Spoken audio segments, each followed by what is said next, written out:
pemirsa, sebelum menyampaikan firman Tuhan, saya ingin menyanyikan sebuah pujian bagi Tuhan dan untuk kemuliaan bagi nama-Nya.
Salam saudara pemirsa, selamat berjumpa kembali dengan kami dalam program Berita Pengharapan.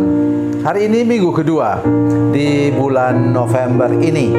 Saya ingin menyampaikan sesuatu kepada saudara-saudara sekalian. Tolong dengar baik apa yang saya sampaikan hari ini. Mengapa?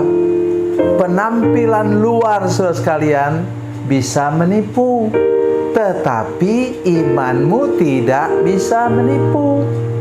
Nanti ketika ada krisis, baru akan kelihatan belangmu. Dengar baik apa yang Opa katakan ini. Kakekmu ini katakan. Mari sebelum lebih jauh mendengar firman Tuhan, kita berdoa lebih dahulu.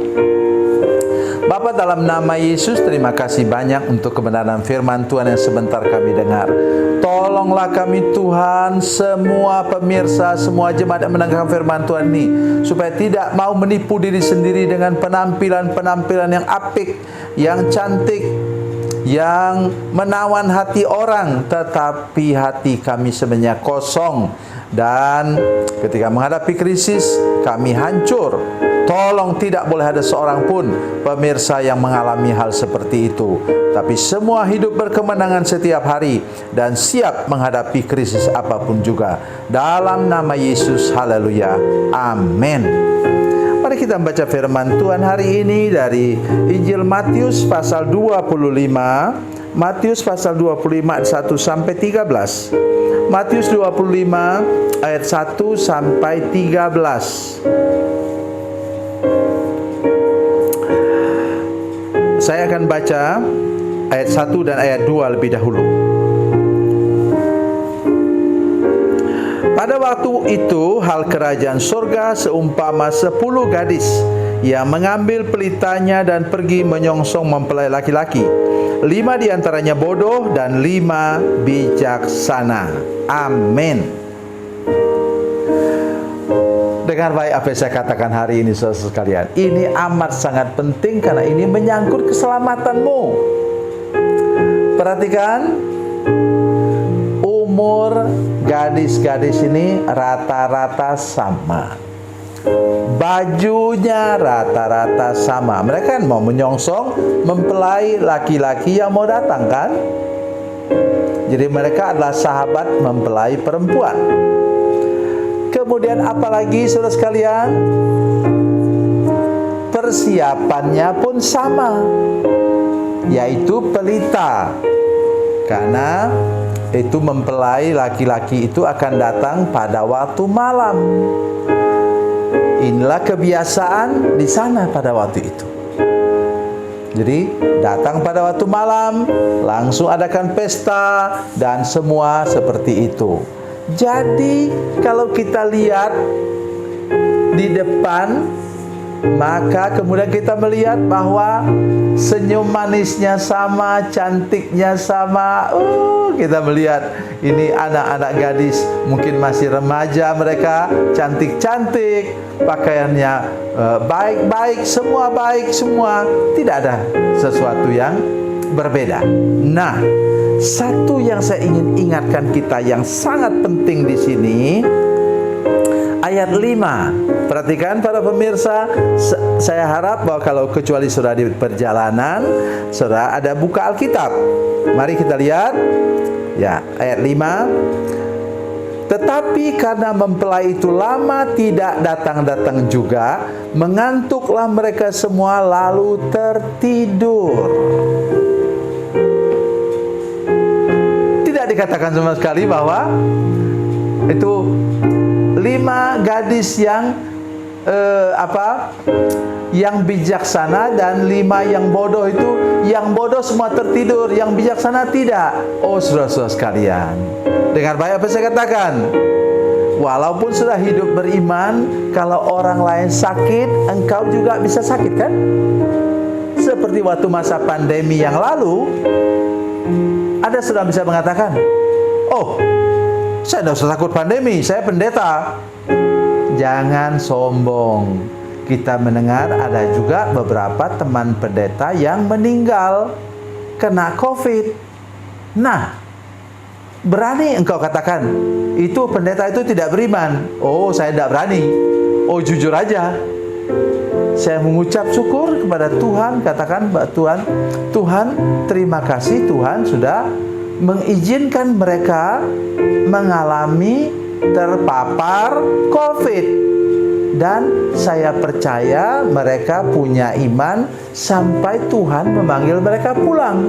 Itu cara Tuhan untuk memanggil mereka pulang ke surga. Supaya jujur aja saudara sekalian, saya kadang-kadang kalau saya sudah capek, lelah, sakit, saya rasanya, Tuhan, kenapa Tuhan belum angkat saya pulang ke surga? Tiba-tiba saya mendengar ada suara cucu-cucu bilang, Opa, tidak boleh pulang. Kami masih perlu Opa. Saudara sekalian, itu yang saya ingin katakan kepada kita.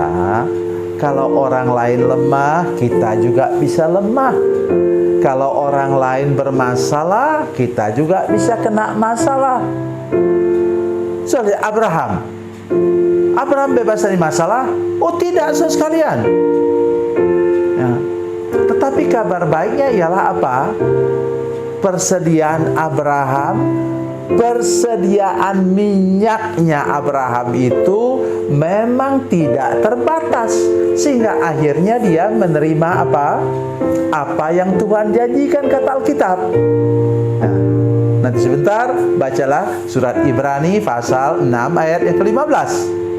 Itu kelebihan Abraham. Oleh karena itu hari ini saya ingin benar-benar mengajak kita semua sampai di sana. Oke. Jadi mari kita teruskan lagi firman Tuhan ini. Apa yang terjadi?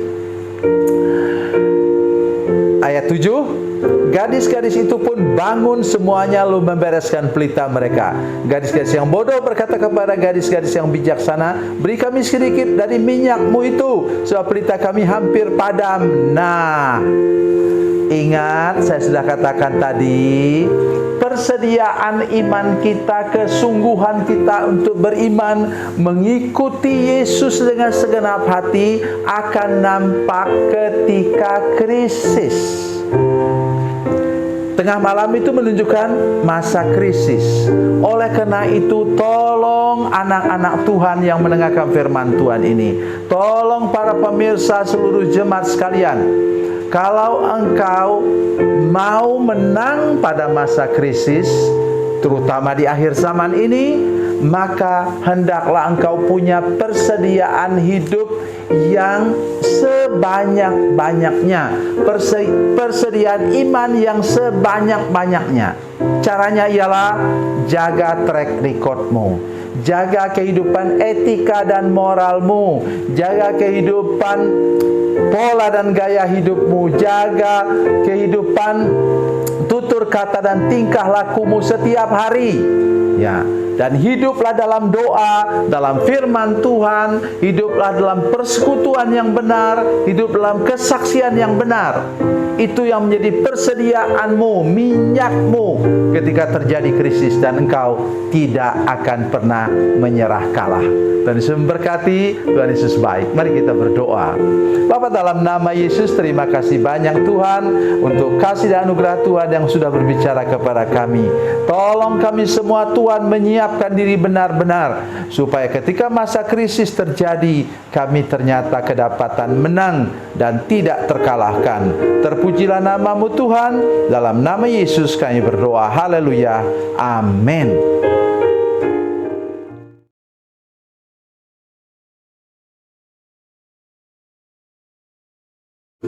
Salam saudara pemirsa, mengakhiri program ini, saya mohon kepada saudara-saudara pemirsa sekalian untuk bila saudara menyaksikan program ini melalui channel YouTube, maka tekan subscribe dan bunyikan lonceng. Dan bila saudara menyaksikan program ini melalui channel Facebook, tolong saudara-saudara sekalian tekan like dan juga komen. Dan demikian pula bila sudah menyaksikan program Makanan Bergizi hari ini yang tertulis, maka tekan yang sama juga, tekan like dan tekan komen. Dan tolong saudara-saudara sekalian untuk membagikan program ini, share program ini di channel saudara-saudara sekalian, supaya lebih banyak lagi orang diberkati melalui program ini. Tuhan Yesus memberkati, Tuhan Yesus baik.